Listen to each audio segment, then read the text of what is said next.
days in a 10 by 7 cell. It's astounding the lengths I'll go to convince the whole damn world I don't need anybody's help. Yeah, I am waving while I drown.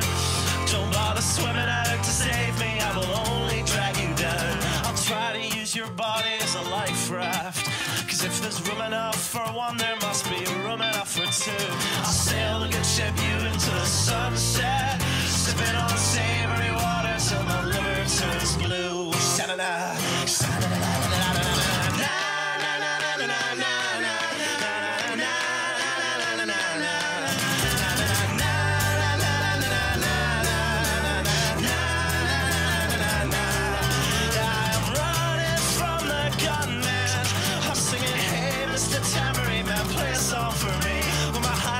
Is broadcast in the evening news. I will be relieved. La, la,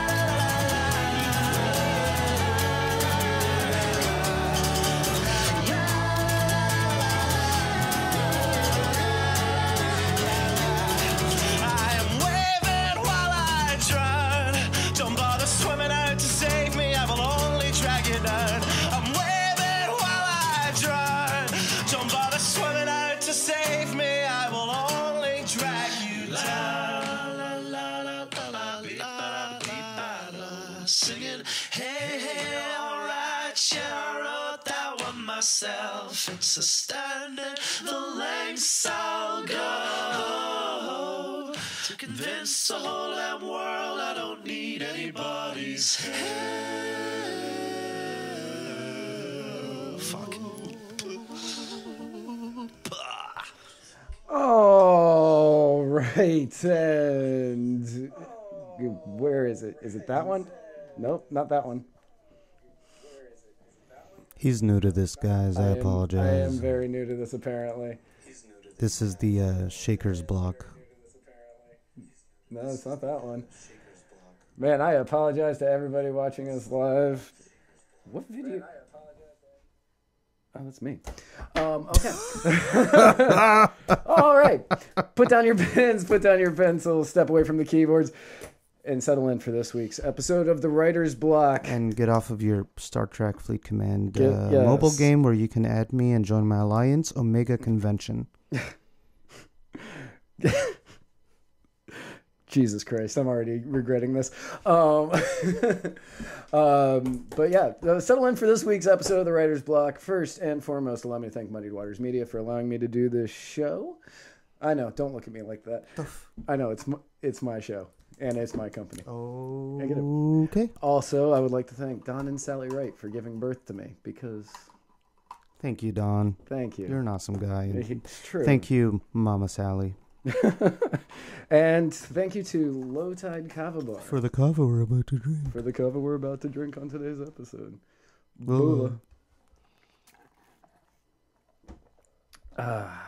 Thank you, Justin. Thank you, Justin. Thank you, Justin. So today we're doing a little bit of a kind of a reunion-y kind of episode show thingy. Sure. Right? But this is the reunion of the original Muddied Waters of Freedom hosts. Mohammed Shaker, welcome to the Writer's Block. I didn't get a nickname. It's a different show. Oh, okay. It is a different show. Yes, it's the Shaker's Block. Right. Yeah. It's the shaking right. Okay. Explain to me real quick what's going on here. What is this? What's going on here? Oh, Facebook. Oh, yeah, that's cool. Yeah, this is all the sites that we stream to. We're streaming live on Facebook, on YouTube, and Periscope is Twitter. So we're streaming live to all of them, and I can control it all from that. That's awesome. See, the show got so much better when I left. Yeah, I know. It did. It did. But yeah, so welcome back. It's good. This is the second time you've been in the studio in a week. Yeah. I know, it's crazy. I don't think we did that when you were one of the hosts. I just came back on just so people can see my haircut. I don't look... No, you look good. ...homeless anymore. No, see, like, when you grow your beard out massively, I hate it. But when it's there, when you have it at this level where it's neatly trimmed and it doesn't look all jihadi. Fair enough. Yeah, I enjoy that. That's actually a good look. Yeah, thank you. That's a good look for you, and you should definitely try to keep it. Spike Cohen just commented. He said, "This is what we do, Mo. We thank Muddied Waters Media for allowing us to exist, and and technically we have to thank Mo because he made us do this initially." Yeah. I made you do it. Yeah. I didn't make Spike do it. No, you. I asked Spike to do it. Right. Yeah, we just kind of asked him. Yeah. So normally on this show, I don't know if you've ever seen this show. I may have seen one episode, but I don't think so. Yeah, okay. So I don't know if you've ever seen the show, but normally we do it's just kind of a long form interview.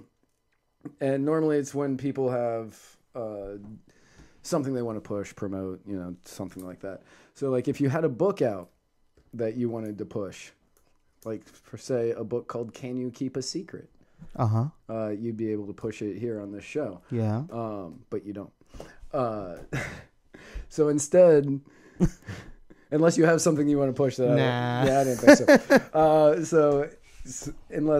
So what I figured is a while ago, a little bit over, probably about a year and a half ago, you and I did an episode called Getting to Know Matt and Mo.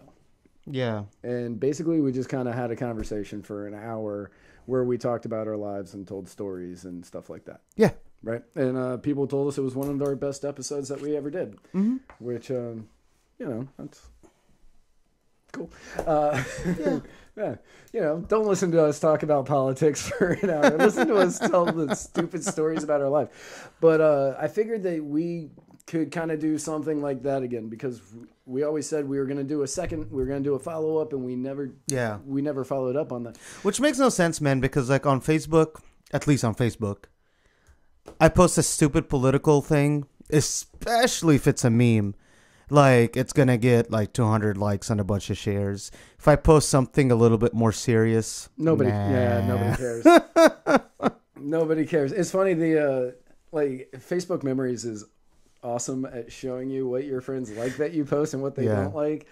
And if I post anything personal, it's like 3 likes. Yeah. Except unless it has to do with my sobriety. If it's like, if I've just passed 4 years sober. Yeah, mine would be the depression posts. Right. But if it's anything other than that, people don't really care. So I figure we should just jam it down their throats today live on the air. Yeah. And be like, no, you're gonna listen to us talk about ourselves for an hour. So I actually don't remember how we started that episode. I probably should have done some more research on it. I was just like, this will go naturally. But Self-research? Self-research. Let's do some research into ourselves. So this weekend, actually, we are going to be at the Low Tide Kava Bar charity ball. Yep. And the charity this year is for a very... Have they ever came on? Operation? Yeah, Operation Regroup has been on this show. Okay, good. Yeah, so has been for a charity that we both care about. We like the people involved in it. It's Operation Regroup. They were on one of the episodes of the Writer's Block a while ago. I don't remember which one it was. I think it was like 12-ish. But very, very important group. Very great guys. Yeah. And if you happen to be in Pinellas County this weekend, come by the Low Tide Charity Ball. You'll be able to see Mohammed with a hot date. Mohammed Yusuf Shaker and me dressed up unbelievably well, and Mohammed is apparently coming with a hot date. I'm excited, man. Are you kidding me? And I don't. You should be excited. My hot date's right here. Like, this is my hot date that night. And for all of you listening, I was motioning to my hand. Yeah. Well, you and my very close friends, and so I joke about it on Facebook when I've joked about it a few times where I'm like, yeah, there's a problem with army guys or military guys where we're like brave enough to go to war and, jump out of airplanes and all that. and then I can't ask a girl out. But Right. yeah, but also pretty much everybody knows I've got some. Oh, I almost said the S word. See, I'm already learning. Yeah, see, look, you're catching on. No more bad words. This is gonna be so hard. I know. Trust me, it's not. It Because was. I started this bad word thing. I know. It was almost me. So. And then you looked at me bad because your mom. I think it was like our first episode, which we were just doing whatchamacallit. We were just recording it. Mm-hmm. We were sitting in this room. Yeah. We're sitting in this room at the desk over there, and we were recording it, nervously sitting around there, and all of a sudden you just dropped into F-bomb, and I was like, man, what if my mom listens to this show? Crap, like. But then I quickly realized that my mom doesn't listen to this show, so it didn't matter. Why, Mama Sally? So it didn't matter whether or not we cursed on the show, and then after. Over the last couple of months, when Spike's come onto the show, he and I had a discussion about it, and we were kind of like, "Well, let's cut that out. Let's not do that anymore." And Spike's not he doesn't cuss a lot anyway. That I've noticed. Yeah, no, there's nothing wrong with that. No, there's not. I mean, it's just cursing is a sign of intelligence. Probably better that we don't cuss. Yes, it is. It is probably better that we don't. So. Oh yeah. Just to continue my point real quick. Okay.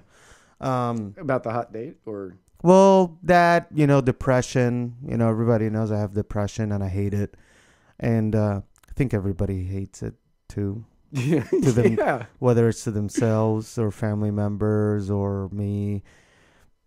And depression has made my life like super hard to the point that I had to leave the show. And I've been on this is the first time this ever happened. Been on my medication for like 5 months now. It's always been like 2 months and then I'm off, or a month and then I'm off. And I've been going to my psychologist just the same amount of time. I started a 16-week program with her called Interpersonal Therapy, IPT. I already said 16-week program. Right. And I'm a third of the way through that. And oh my God, it's helping. I'm surprised that it's working. To the point that I asked a girl to come to the ball with me. Yes. That is not something I would have done. And you know this because I always... I do know this. I'll be on... shut up. It's okay, crap. buddy. I'll be... It's okay, buddy. Yeah. I'll be open. I'll be a little bit more open about it. I'm sure it's obvious enough that I have a hard time with women. And yeah, I actually asked a girl to come to the ball with me, a very cute one. Yeah, she's attractive. Yeah, so I think there has been a lot of progress with my depression. Doesn't mean I'm perfect. It just I'm doing a lot better than I usually have been. No, absolutely. And like you can't really strive for perfection. Mm-hmm. Like no matter what, you can't strive for perfection. You can only strive to get better. Yeah. And like so last year, right around this exact time, you will remember this probably very well. I was also going through my own series of depression and struggles and all that kind of stuff. Yeah. And I was definitely, I was going through a very difficult time. And Yeah. I wanted to be back to normal and I wanted to be perfect. But I knew that I couldn't be. Like in my head, I knew I couldn't be. I could only try to get better, and that was the best. A year ago, is that when I started working at Low Tide? Yeah. And I stopped. I actually don't remember you going through that. You don't remember? Well, yeah, you didn't show up to the show for a month. Oh, okay. Yeah. Yeah. It was, I left Low Tide, and you know all the reasons that I left Low Tide. Yes. I left Low Tide. I was in a dark spot.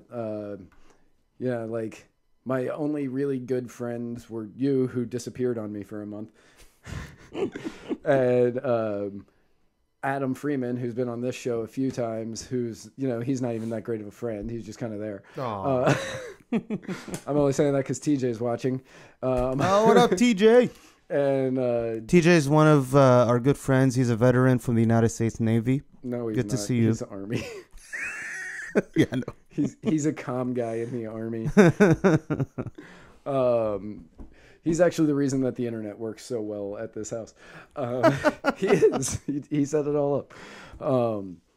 But yeah, and then TJ was kind of my only friend, and then he did something that pissed me off too. And so it was like I seemed to have lost everybody about a year ago, and I wasn't 100% sure how I was going to be able to make it. And it took a lot of hard work, and it took a lot of struggling, and it took a lot of me making a lot of mistakes and saying a lot of stupid things and doing a lot of stupid things to get to a point where I felt like I was finally myself again. And while people may not see it that way, and they may say that I've changed or whatever, yeah, of course I've changed. Everybody changes. Everybody. Yeah, we grow, we change, you evolve.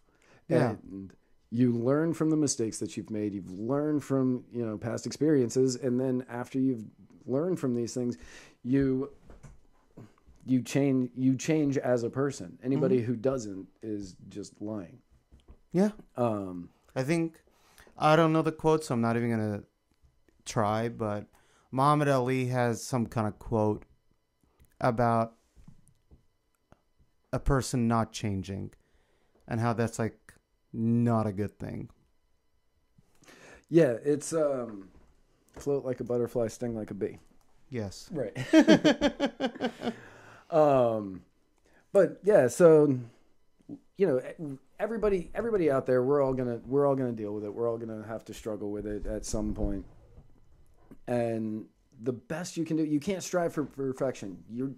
Perfection does not exist as a person. I am probably the closest there is. And it's just about whether or not you can be happy with who you are as a person at the time. And yes. A year ago, no, I wasn't happy with who I was as a person. I was fucking miserable. I hated myself. I hated everything that was going on in my life. I hated pretty much everybody that I knew. And that's why we left. Right. I'm kidding. I hated you because you left. But like all of this stuff was going on, and it took me a while to finally realize that I needed to be happy with myself before I could be happy with any of my friends. And they, after enough time, I kind of started realizing which friends are the ones I can lean on. Is there anything you had to work on yourself? Because not everyone's perfect. I mean, shit. There I go again. I mean, I said fuck earlier, so it's fine. This show's already out the water. Even I realized that there's a lot of things I've had to work on. Is there something that you recognize? I'm not trying to put you on the spot. Oh no, you're fine. No, this is actually kind of what I wanted for this. No, it's There's a lot of things that I've needed to work on in myself. I know that since I was a little kid, I've had an anger problem. Like I've known that, and I kind of started to realize that what was getting me to control that was the way that I was self-medicating with drugs and alcohol. Yeah. And now that I don't have the drugs and alcohol, yeah, I had to learn how to do that on my own. Yeah, I actually told my psychologist that, and my psychologist is awesome. Like, she's awesome. I love her. Not the typical, VA psychologist that people would assume, but I told her, I was like, well, ma'am, I treat kava the way drug addicts and alcoholics treat their drugs. Right. Because 3 times now I have drank so much kava that, and if you guys don't know, but you probably do by now, kava is one of the main things is its symptoms is It's a muscle relaxer, very mild, very mild. It's a mild muscle relaxer. Yeah, and as the more you drink, the more muscle relaxers going through your system. So I've had 3 times now where I've drank so much kava that I've fell. Right. Yeah, not because I'm drunk. It's not the same as being drunk. No, okay. Like I knew everything that was happening to the fall and after the fall. You know, like right. Adam Freeman put it kind of the best way of it's the feeling of being intoxicated with the complete knowledge of what you are doing and saying. And that's actually pretty accurate. Like if I would get drunk and fall down, I may not know. Exactly. But and I've never gotten so muddy that I've fallen, but like I've definitely had it where my knees buckled on me. Yeah. But I knew, and that's where it was like, oh, I should probably stop. For a little bit. She told me, "Is this something we need to work on?" And I told her, honestly, ma'am, no, I'm not, because I'm not going to stop drinking it. It's something I'm going to have to do on my own. And it is something I'm doing on my own. I'm back in my phase of cutting down on how much kava I drink. Thanks to the help of one of my friends, Brett Gary, who works at one of the kava bars. He, the first day I went back, after a 5-day hiatus, I was like, 5 days, I'm not going to go do anything or drink any kava, you know? And he limited me to 1 shell an hour. And I was like, that sucks. And even Giorgio, one of my other good friends, was like, come on, man, at least do it 1 shell every 20 minutes. And then he agreed. And then now that I've been doing kava responsibly. I like how you say doing kava like it's heroin. You're right. Yeah, I've been doing the kava. Now that I've been shelling kava. Yeah. Now that I've been drinking kava responsibly. It's funny because up until recently, kratom was illegal in Tennessee. Yes, and I remember. Yeah, now it's legal again. But since I would go up there every once in a while, I would bring a bunch with me. I would smuggle this illicit drug into Tennessee, and I would just give it to my friends because they couldn't get it. And they would text me, or they would text me, or they would call me after I left, and yeah, so last night we were doing kratom, and I'm like, dude, you don't do kratom, you drink kratom. Yes. you don't do it's. You're not mainlining this stuff, man. You're just drinking it. Yeah. You don't do alcohol. Yeah, that's just a language thing, though. I know, it's funny. Whether you're drinking alcohol, smoking a cigarette, or doing heroin, like you're doing all of it. It's all the same. You're using a thing that has a drug that you like. Right. And so like I'm doing you're doing tobacco, right? I'm doing nicotine. Right. And I'm doing the vape. I'm doing the vape and you're doing the dip. Mm-hmm. Hi, Shauna. Anyways, continue. Hey, Shauna. Sorry, Spike. Don't be upset about this. We love you. I'm not even sure what he's upset about. I just saw him very upset about this. But yeah, so... Maybe because you invited me on the show before he invited me on his show when he said I would be invited on his show months ago. Oh, that could be it. Yeah. That could his be loss. Yeah. Man, we could have had a complete Mohammed Shaker week. You could have been on all 3 shows this week. But his loss? Yeah, his loss. Yeah, so, I mean, yeah, there were definitely things that I needed to work on and that I struggled with. It wasn't easy. It wasn't fun. Yeah. It wasn't anything that I enjoyed doing.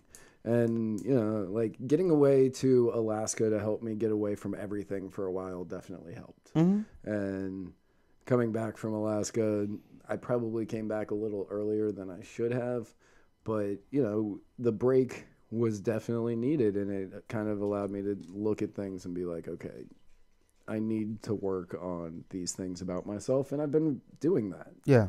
Like they say that when you quit drinking or doing drugs or, whenever you go sober, you're supposed to take time off from any sort of romantic relationship for a while in order to get to know yourself as a person again. Yeah. Because you are now who you were when you started doing all of this stuff, which means when I quit 4 years ago, I reverted back to me being 18, which isn't that big of a stretch because I'm immature. Yeah. But I mean, I still reverted back to who I was at 18, which meant now I got to deal with all the anger that I had when I was 18. I had to deal with all the emotions that I had when I was 18 because I'd just been burying them under a sea of, marijuana, ecstasy, cocaine, alcohol, heroin, ketamine, LSD, mushrooms, PCP, whatever. Yeah. So, the past year has just been a completely insane learning experience for me because I've now been forced to have to deal with everything because I jumped it right into relationship and I was doing relationship hopping. And for the last year, I've been like, no, I can't. Yeah. So, No, that's good, man. That's good. Yeah. I mean, It's good to recognize that everybody has something that they need to work on internally. But what? I was going to say real lonely now because it's been a year. Oh. But it's all for the greater good. So that way, when I do meet somebody that I do want to date in the future, I at least know that I will be prepared to do that with them. Yeah. Yeah. And you're getting a little bit older and the 16-year-olds are still around. Man. But that's a joke. I was gonna say everybody's gonna go, wait, what? Matt's one of those libertarians that doesn't believe in age of consent laws. Like what's his name? Was it Arvin that was really going hard on some of that stuff recently? That could have been Arvin. He says a lot of dumb things. Yeah. I don't know. I don't follow a lot of them.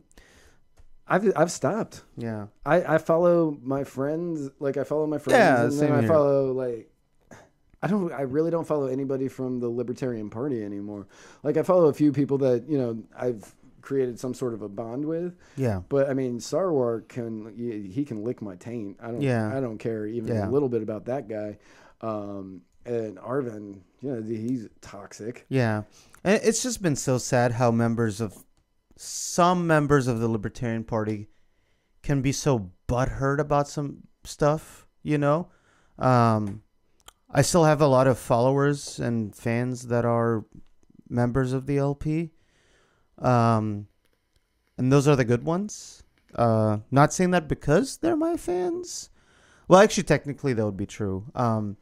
Because I joined the Republican Party and right. I disagree with Sarwark and a lot of the weird stuff I see from the LP.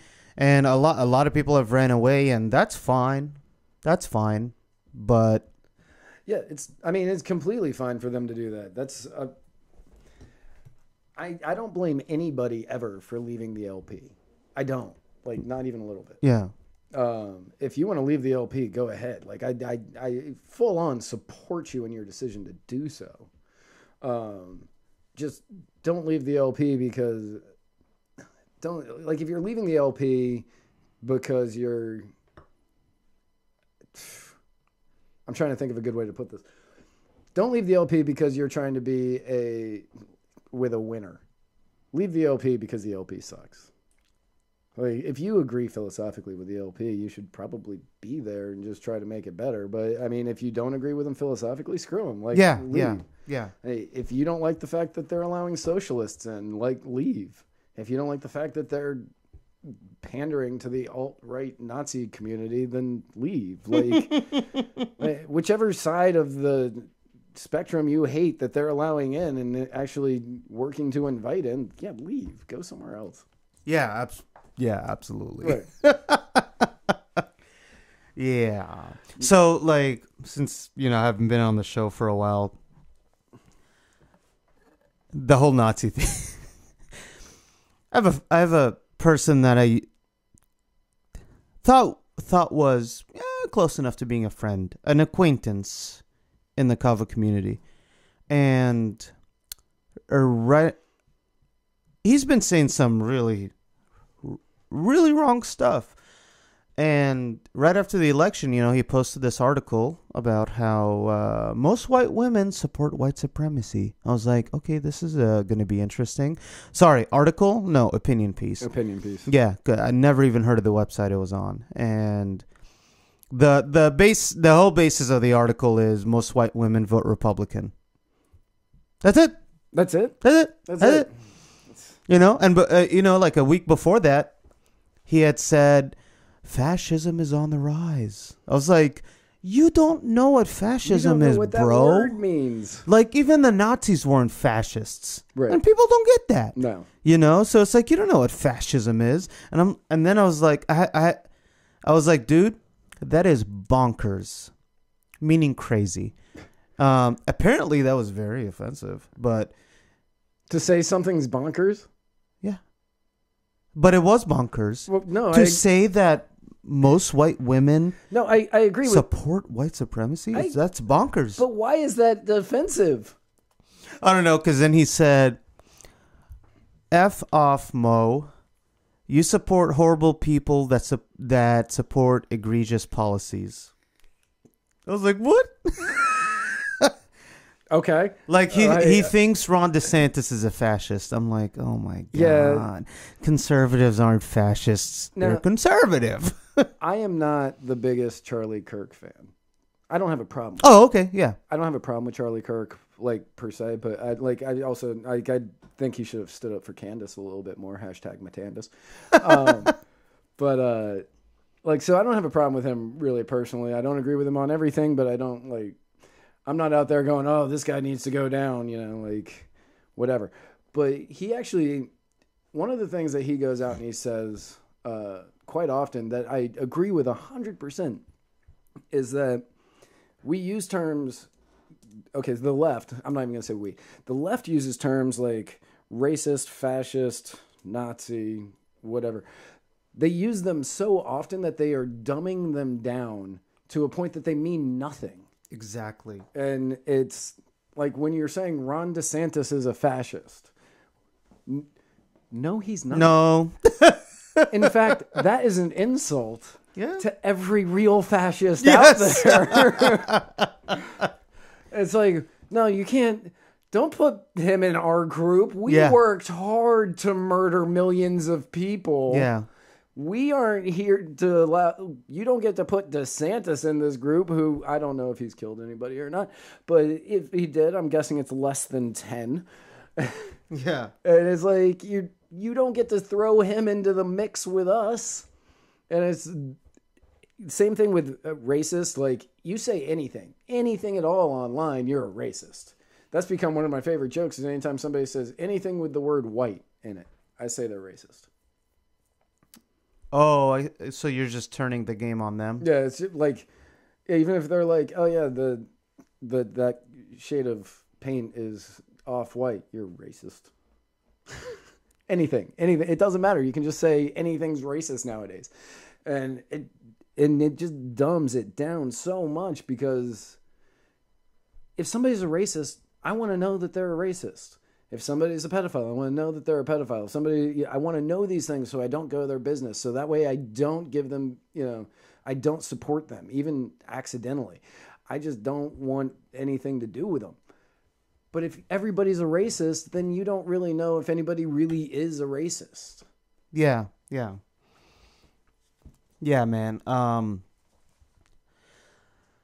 So one of my friends had posted this meme, about how, like, if you say I'm not a racist, but, I'm just like, well, I'm not a racist, but. Well, but the reason people say that is because anything you say could be considered racist now. Right. And I'm like, they have to sort of defend themselves ahead of time. And then my friend said, well, it makes it worse. And I agree.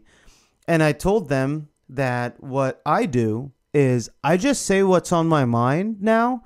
And then if somebody tries to accuse me of racism, I turn around on them. I was like, because I didn't think of it in a racial manner. You just did. Right. You turned it into that. Yeah. Kind of like how a lot of people on the left will say some they don't think it is, but they'll say some really racist shit. Oh yeah, big time. Yeah, like one of the best examples of this is like that video of voter ID cards and how they went around asking like white liberals if it should be okay to have voter ID laws, and they're like, no, because the blacks, they didn't say it like that, right? No, but basically the blacks don't know where the DMV is to get a card, or they don't have internet access, they don't know how to use the internet, and then they went around asking black people. What do they mean we don't know where the DMV is? They think we're that dumb? Mm-hmm. No, there was an article that came out last week. Last Friday or Saturday. I don't remember exactly when it came out.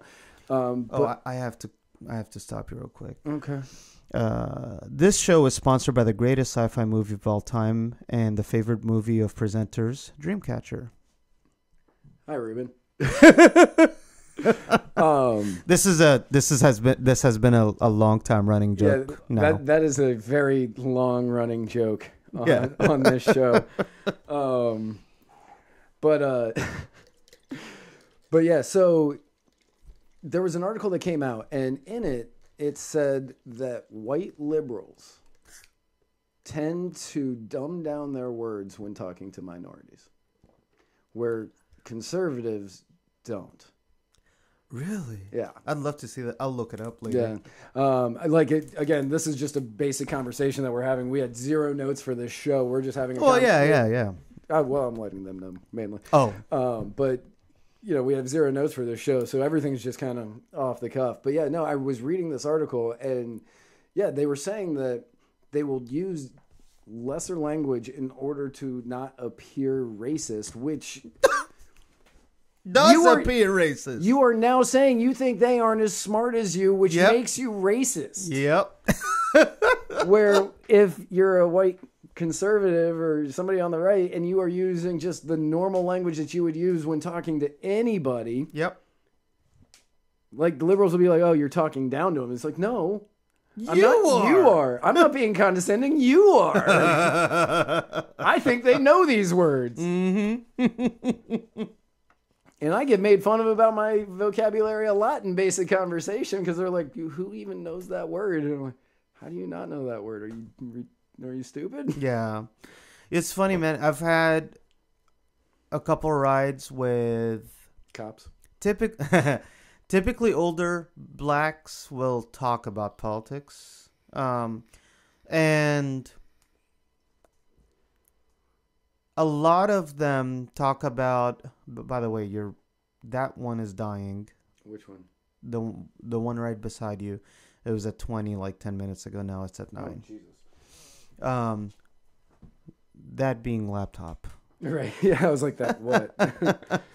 I'm glad you saw that. I thought I plugged that in. A lot of them were talking about how like the way they get treated or used when it comes to politics. A lot of them don't hate cops. Like it was very eye-opening. I've been getting into like rap and hip hop, but like 90s, Okay. So the good stuff. Yeah, 80s and 90s. I've been listening to like a lot of mainly Ghetto Boys. Vanilla Ice. I don't know that. Stop, collaborate, and listen. Ice is back with a brand new invention. Something grabs a hold of me tightly, flow like a daily or nightly. Will it ever stop? Yo, I don't know. To the extreme. Fair and enough. I glow. That's good to know. But yeah, mainly Ghetto Boys and couple of Tupac, stuff like that. Eric B and Rakim, definitely. I've always loved them. And there's a song that the Ghetto Boys have that I'm sure you've heard called Damn It Feels Good to Be a Gangster. Damn It Feels Good to Be a Gangster. Yes. And listening to the lyrics of that thing, like I didn't know how the song was going to go. And I was completely blown away by how it went. And so I asked a couple of a couple of my black friends about it and what they think. You know, and a lot of them, well, I asked them if they thought that the music changing from those kind of lyrics to what it is right now, if that's part of the contribution to problems in the African American community. And that's the thing. It's racist to talk about that. Right. But I've never had a black person ever assume I was racist because I asked questions like that about the problems in the African American community. Even they talk about it. One time, an older woman that was in an Uber passenger was telling me how, like, no, the cops, they help protect us and blah blah blah blah, because a lot of these gangbangers out there, like, you know. And anyway, so that was such a Trumpian sentence that you just said there. Yeah. Jesus Christ! Like, I like that. You're like, you know, I was talking to one of my black friends the other day, and we were talking about the cops, and the cops are good, right? They're the best cops. They're the best cops out there, because, you know, gangbangers, right? right. What? Can I get a complete thought on that, please? You know what I was saying. I'm not even. But oh, damn! It feels good to be a gangster, and I can't think of all the lyrics right now. Damn, it feels good to be a gangsta ass. Mm-hmm. Yeah, I ain't saying that word. Yeah, you know, like a real N-word. Don't start fights. You know, when because it's a super group, right? It's a bunch of other rappers and MCs. One of them was like, damn, it feels good to be a talks about going to church and like helping feeding the poor and helping out with paying their bills. Yeah. Although I was born in Jamaica, now I'm in the U.S. making deals. Yes. Damn, yeah. It feels good. Thank you, Shauna Elizabeth Riddle, for posting that. So it looked like I knew what I was talking about. Yeah, but that song is awesome. I was like, you don't hear that anymore. You know, all rap right now is garbage. That's my honest opinion, and I will not retract it. Okay, so just a quick little offshoot on this. Yeah, all rap is garbage, basically, in my opinion. There has been a lot of flack that rap has been getting recently. Yeah. There's been a lot of flack that rap's been getting recently, mainly because they're talking about banning that "Baby It's Cold Outside" song or whatever. Yeah. Now, well, an Ohio radio station, I think it's Ohio, did remove it from their list. Yeah. So personally, I think that all music has stuff in it that's definitely not appropriate. Yeah. All music genres. It does not matter what genre we're talking about, but rap is getting an unfair amount of it. Yeah. Now, them talking about banning "Baby It's Cold Outside" because maybe it's a little date rapey. I want to know how many of those people have the Reservoir Dogs soundtrack, which has a song that's literally about raping a woman.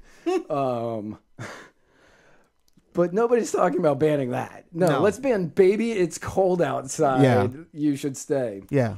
And then you've got a principal, Jennifer something, I can't remember. She's from Nebraska. She's a principal in a school in Nebraska. Is banning anything Christmas related in her elementary school. It's offensive to the Muslims. That too. She banned candy canes. Guess why? Does it have to do with the Confederacy? No, but that's good. That'd be funny. That would be funnier than why she did it. She banned it because if you turn it upside down, it's a J, which stands for Jesus.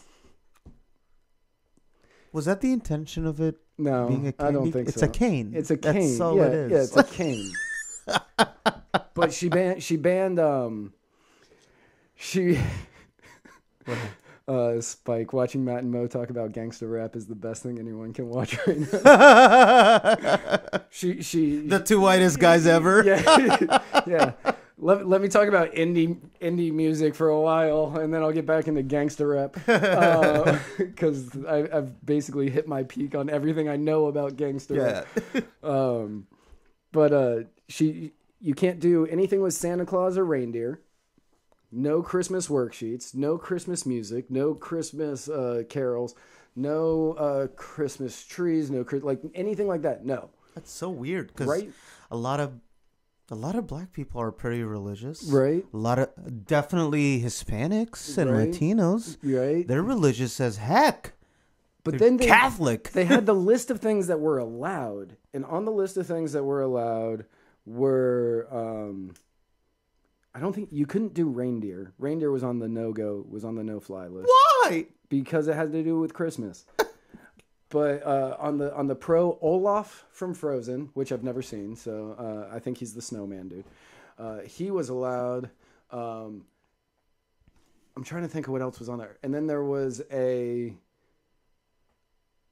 couple of other things. But the one that got me was other traditional holidays from around the world. So you could celebrate every holiday there was out there, every single one of them, except for Christmas. That's Like, you could celebrate Hanukkah, and it would have been fine. But Christmas, no. You could celebrate Kwanzaa. Totally cool. But no, not Christmas. Like, I'm not really a religious person. I don't really care. Like I don't decorate my house. I don't get into the pageantry of the entire thing. But I understand that it's something that like 60% of the world celebrates. absolutely. So why are you... When people call on this war, there's a war on Christmas and all that kind of stuff, I think that's a little dumb. Like, Starbucks can make a Absolutely, yeah. Starbucks can make a red cup if they want. I don't really care. But when you do stuff like this and you're like, no, you can't put Santa or reindeer on the worksheets you're handing out in December, you have a real problem. That is where you're taking this just way too far. Especially if you're like, no, you can't put Santa here that, you know, most of the kids here believe in and want to have like some sort of belief. But you're saying no to Santa, but yeah, sure, you can do the Hanukkah or the Kwanzaa or the Matuk thing. The what? I don't know if that's a real thing. Okay, where did you hear it? Matuk? It's technically whale blubber. Like, Okay, that's interesting. will you do me a favor and hit the H on that keyboard right there? Thanks. Now hit enter. But you don't have the number up. I know, but Spike's trying to call. Oh, okay, fair enough. All right, Spike, you can call in whenever you want, buddy. Yeah. Oh, yeah, his wife's black. His wife is black. So he would know about rap. See, that's racist. That's racist. That is definitely racist. Thank you for calling the Writer's Block. This is Matt. How may I help you? Hi, this is Spike Cohen. Spike Cohen. That's a Jewish last name. That is a Jewish last name. It is a Jewish last name. All right, we got the three major religions. I don't think agnostic is one of the Judaism, major. Islam, and agnosticism. You're Yeah. Christian by extension of your parents. Right, okay, I'll give you that. He's an ethnic Christian. I was calling because A, hearing you two talk about gangster rap is about the most entertaining thing that I can think of, and then also, I wanted to talk about the baby it's cold outside thing. Yeah, man. It needs to be talked about. It does. And It I does. felt like, yeah, I want to talk about this because when I've heard that song my whole life and never really thought anything of it. And then a couple years ago when they started, doing their typical cultural Marxism with everything we've ever, heard of in the past and, examining the lyrics and everything, I'm like, man, that sounds kind of rapey. What's in this drink? She even says the answer is no and all this stuff. But then after, I listened to a lot of people that are like music historians, and I mean, these are traditionally people of the left. So, that they're certainly not going to try to, give a traditionalist bent or whatever. But they said that actually during that time when it was written in the 1940s, first of all, it was written by a guy for him and his wife to sing at parties before they went and sold it to MGM. So he didn't write a song about raping his wife. The whole thing with it was that it was about the. By the way, this show is now about date rape. No, that's fine. That's totally fine. That's what I called it. Yeah. Rape is bad, by the way. We here at Money Waters Media completely against rape. We have to say that. We have to say that like every show now. We have to say that. We're against rape. We're against rape because we here. talk about rape so much. Yeah, we do talk about rape a lot. like a lot. It were very rape-heavy programming. During the context of the 1940s, like pre-war, actually this would have been just post-war, it wasn't socially acceptable for a woman World to War be II? drinking I'm sorry. alone. World War II? I'm trying to get the time frame down. Yeah. So this would have been like the mid to late 1940s. Okay. So this was, the post-war, somewhat. So women were somewhat liberated. This would have been, the end of first wave feminism, the beginning of second wave feminism. The idea at that time, the prevailing idea in society would have been that it was unacceptable for a single woman to be drinking alone at night with a man, right?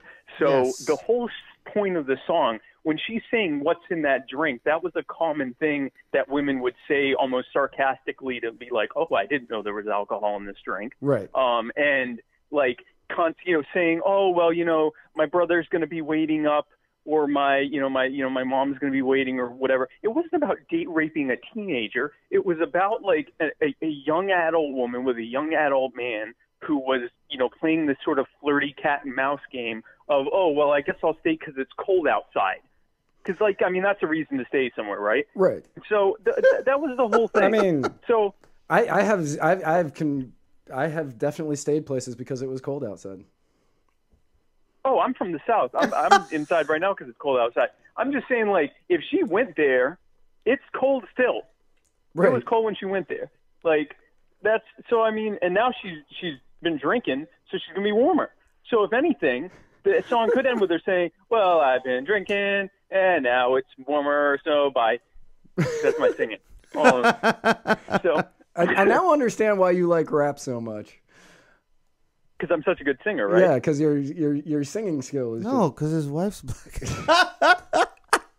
No, what's funny is my wife hates rap, and I'm the stereotypical black person in the marriage.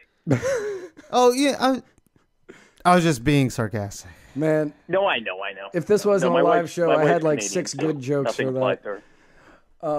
Yeah. What's that? If this wasn't a live show, I had like 6 good jokes for that statement. But so like, but it is a live show. It is a live show, so I ain't saying. But like the Everly Brothers back in the 50s came out with a song called "Wake Up, Little Susie." Yes. And it was about this guy, one of the Everly Brothers. I'm not sure which, maybe both. I don't know what they were into. And they had Susie. They had little Susie over, and they were watching a movie, and they both fell asleep, and it was like 4 a.m. when they woke up, and he's like freaking out because he doesn't want her reputation to be damaged. Exactly. And like it's cold outside is the exact same thing. It's like it's cold outside, you probably shouldn't leave, but at the same time, you should also not stay. Like it was trying to figure out. Yeah, it was like we know that we both know that it's like not a good idea socially for you to be here, but it's just really, really cold outside, and there's no cabs, and oh, I didn't know there was alcohol in this drink. Like, I mean, it's like a real. It's at that time it would have been seen as like a very women's liberating thing that she had the audacity to play in this little flirty game and stay over at a guy's house that she's not married to. Yeah. Like. Yeah, Baby It's Cold Outside technically is like the women's suffrage movement of one-night stands. Yes, exactly. Exactly. She was the Susan B. Anthony of thoughts. Right. So,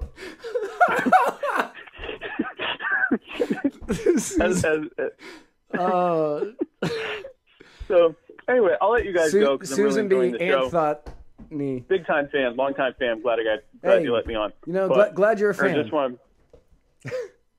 Glad you're a fan. Yeah, thank you. And I just wanted to talk about that because I have become that annoying person that corrects everyone about Baby's Cold Outside this holiday season. And you need to be that annoying person because we have way too many people out there who are like, no, we need totally to rapey.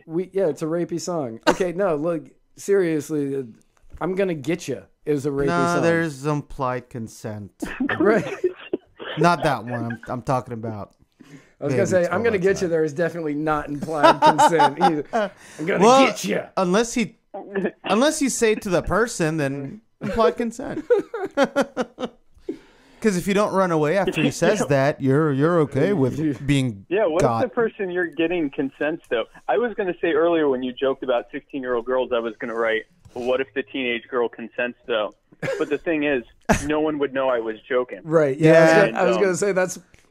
As soon as he said that joke, I was like, man, we're going to have to explain. Dude, it's such low-hanging fruit when I see commies and socialists like talking about it so much. They're like, oh, libertarians are all about 5-year-olds consenting. And I'm like, shut up. Like, oh my God. No, we aren't. Exactly, yeah. We absolutely aren't about 5-year-olds consenting.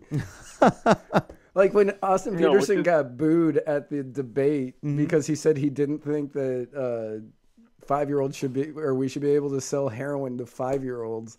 Was that the question, by the way? 5-year-olds? Yeah, that's what he got booed for. He said, should 5-year-olds be able to buy heroin? And he said no. and he got booed. And he got booed. I mean, I'll put it out there. It's going to be on the internet forever, including for when I possibly run for office, obviously. Right. Yeah, they should, but how? They can do it now, but they're not. So there's two different questions. Should 5-year-olds be able to buy, and I'm an anarchist, should 5-year-olds be able to buy heroin? No. No. Should there be a law about it? No. But like exactly. Oh yes, exactly. You know, and like it just your parent stops you because you're 5. Yeah, exactly. And you know, one of the libertarian pages I follow had posted something. I don't remember what it was, and somebody commented, "Why do libertarians care about what this thing?" And we've talked about this before. Libertarians can talk about what people what people should and shouldn't do. We don't want to pass a law to enforce said thing as long as it's not hurting anybody else. That's why there are libertarians that really hate all the drugs, but they don't want to ban any of them. Right. And they think nobody should use drugs. Right. That's still libertarian.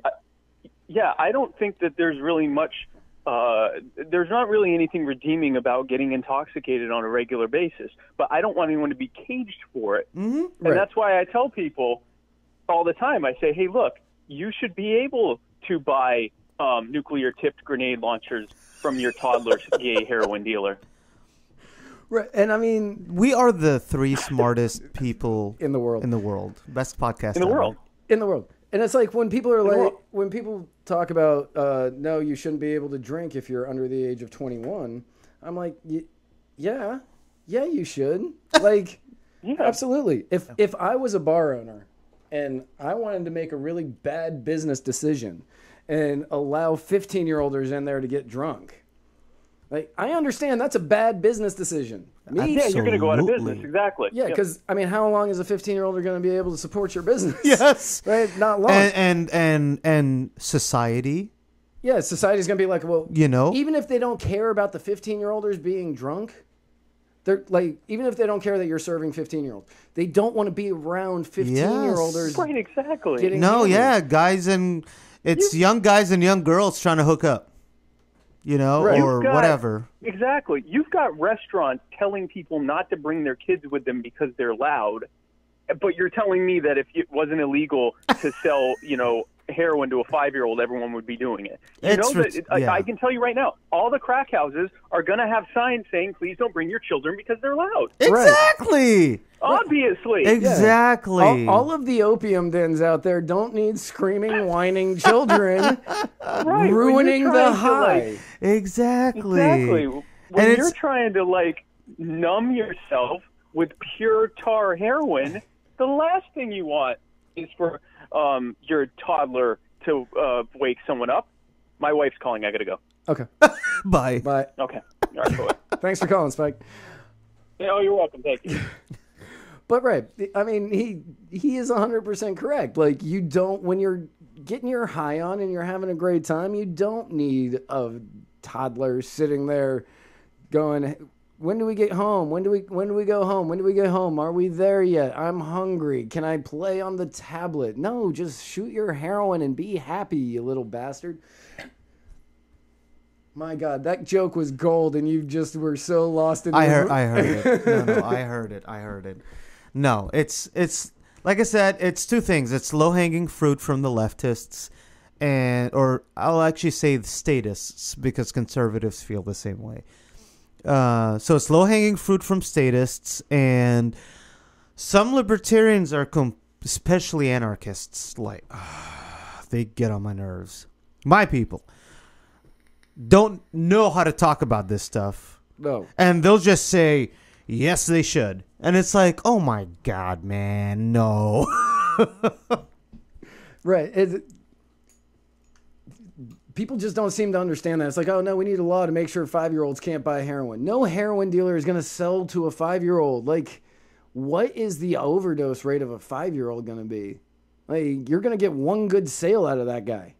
Yeah. Maybe. Yeah. Yeah. Well, I mean, thing is too, like, where's a 5-year-old gonna get money from? Right. I mean, granted, heroin's not all that expensive, but at the same time, it's like the 5-year-old's still gonna have to get the money. Yeah. And then to continue getting the money. Right. And find a heroin dealer. Yeah. Where's a 5-year-old gonna find a heroin dealer? Yeah. No. And I don't know, man. The other thing is too, look. Everybody everywhere, no matter what they're doing, we're all human. And there are certain things that most people would agree with. I think drug dealers might not sell to 5-year-olds. I don't think they would. Because that's wrong. That's my honest opinion. I really don't think they would. It's like... They would be like, no, this could be my kid. No, this could be my niece, my nephew, whatever. Right. Like, I don't think they would. No. I mean, they might get, according to Breaking Bad, they'll get kids to sell the drugs for them. Yeah. But, I mean, I don't think they'll actually sell. Well, I don't think Breaking Bad. Are we talking about the kid? The kid? The kid on the bicycle? Yeah. He wasn't really selling, was he? That's what he ended up doing later. Oh, that's right. Yeah. Yeah. Great show. Watch it if you haven't. Yeah, great show. I'm almost done with it again. Yeah. I love that show. But yeah, there's a scene in there where Walt, I don't remember what brought it on, but Walt just kind of goes, personally, I blame the government. And I went, yeah. Me too, Walt. Me too. Yeah, he's had some pretty good lines in there. Yeah. Then he turns into just a dirty bastard. Yeah. Yeah. So, man, we hit our hour. Good. Let's keep going. You want to keep going? All right. For a little bit longer. I was going to say you're the guest, so you get to pick. There's only been a few times where I've been like, no, let's just end it. I'm trying to get Shauna to call in, but she's not. But Brian's been wanting to call in, and Brian, if you want to join us, the number is posted in the comments. Yeah, no, he saw it. He saw it. The number is posted in the comments if anybody wants to call in. You just have to come up with a topic to talk about. Anyways, we're just talking about a bunch of random things anyways. Yeah, just whatever random thing comes up. Yeah, the other night at Low Tide, Macy played "Oh Holy Night" and it brought my inner Christmas out. Oh my God. Such a good song. I didn't think you celebrated I'm Christmas. About to get on my knees and hear the angels. I thought you celebrated like Ramadan or something. Why do people think Ramadan is like Christmas? Because it's the only Muslim holiday I know. Probably, yeah. It's a hard holiday where it's not a holiday, really. It's a month of fasting. Huh, that's weird because you seem pretty slow during that month. Right. But yeah, no, because people always ask if you're listening. No, there is no Islamic.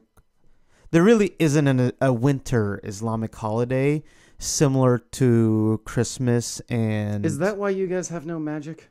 Yeah. Oh. Yeah. Okay. Magic is haram.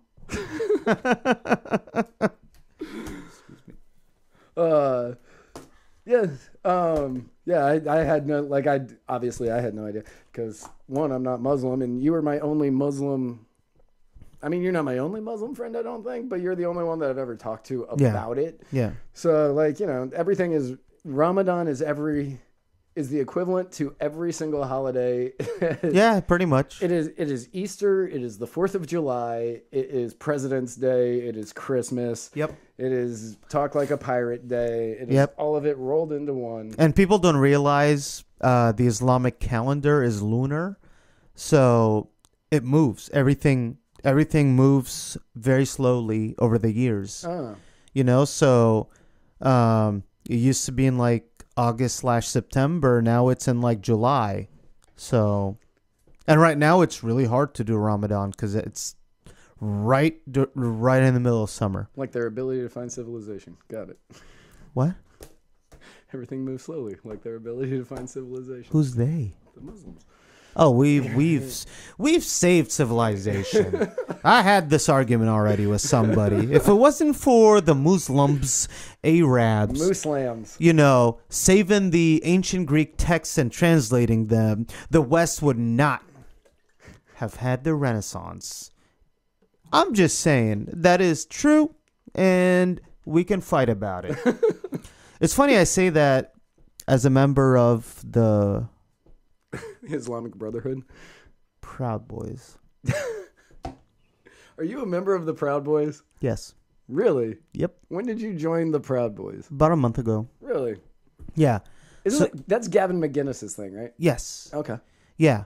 Now, you aren't offended at all by the fact that he found a dildo and shoved it up his butt on his live podcast in order to protest Muslims? No. No? I don't care about that. Okay. The group very specifically, there are, if you're going to be a Proud Boy, there are a few basic tenets, and they're okay. And the thing is, you know, like 2 weeks ago, a bunch of articles came out, started by The Guardian, saying that the FBI was labeling the Proud Boys as a hate group. Yep. And I told them that I was out, you know? So I don't care if regular people think it's a racist group. I don't care about that. But if the FBI does, that changes things a lot, you know? But the head of the FBI, it started with an FBI agent, and now the head of FBI came out and said that is not true. They're not considering it a hate group. And the funny thing is, the reasoning used on that fake news article is there are members of the Proud Boys that have said some white nationalist, alt-right, white supremacist stuff. But that has nothing to do with the group. That's one member. You know, the Proud Boys are, it's Western chauvinism, you know? So it's like extreme nationalism towards, you know, Western ideology, philosophy, blah, blah, blah, blah, blah.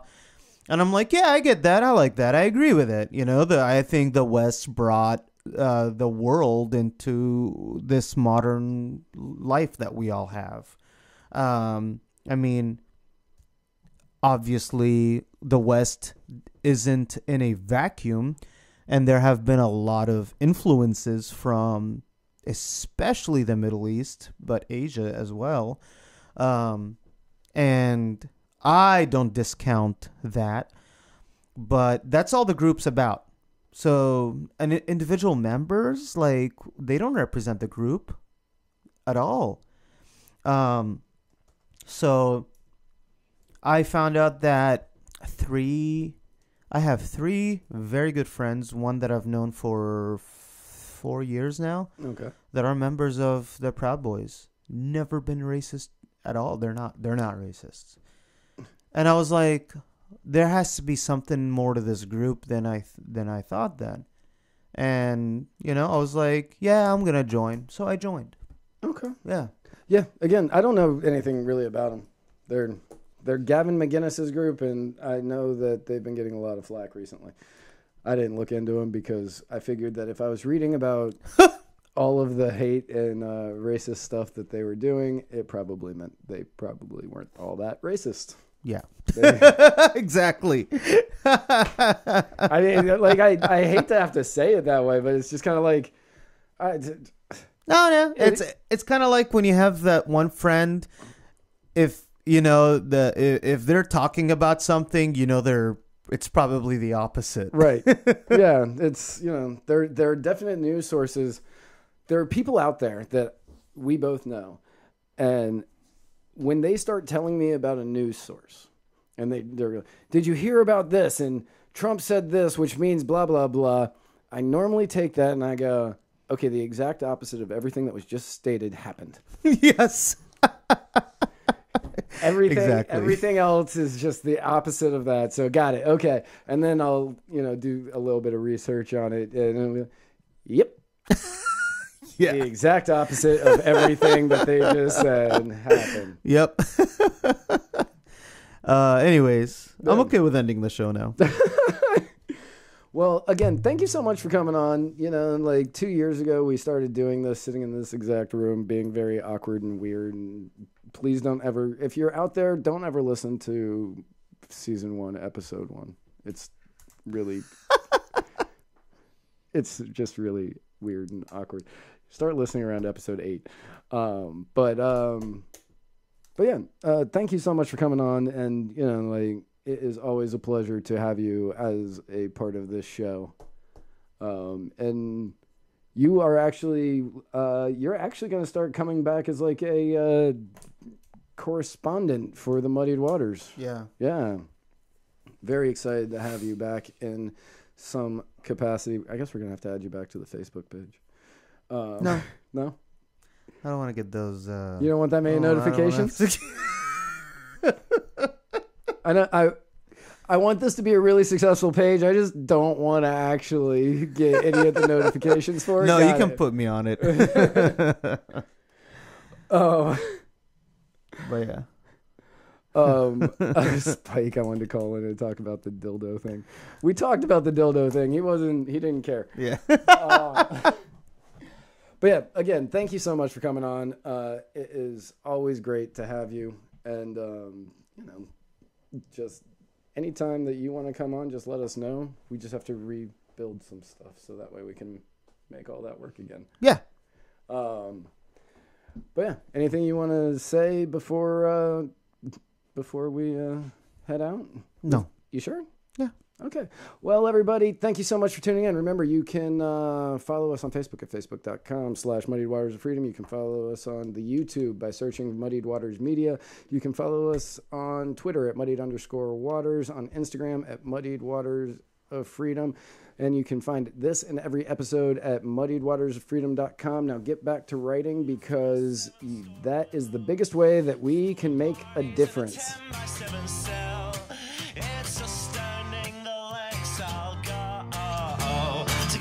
The whole damn world, I don't need anybody's help. Yeah, I am waving while I drown.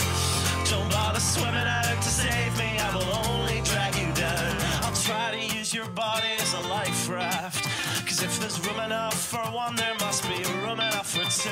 I'll sail the good ship you into the sunset, sipping on savory water till my liver turns blue. Sha-na-na, sha-na-na-na-na-na-na-na.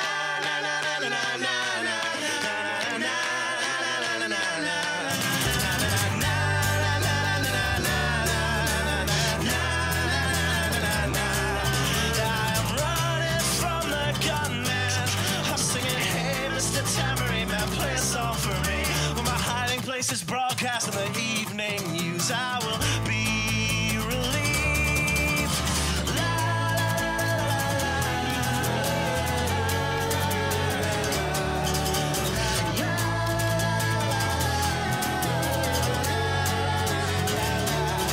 I am waving while I drown. Don't bother swimming out to save me, I will only drag you down. I'm waving while I drown.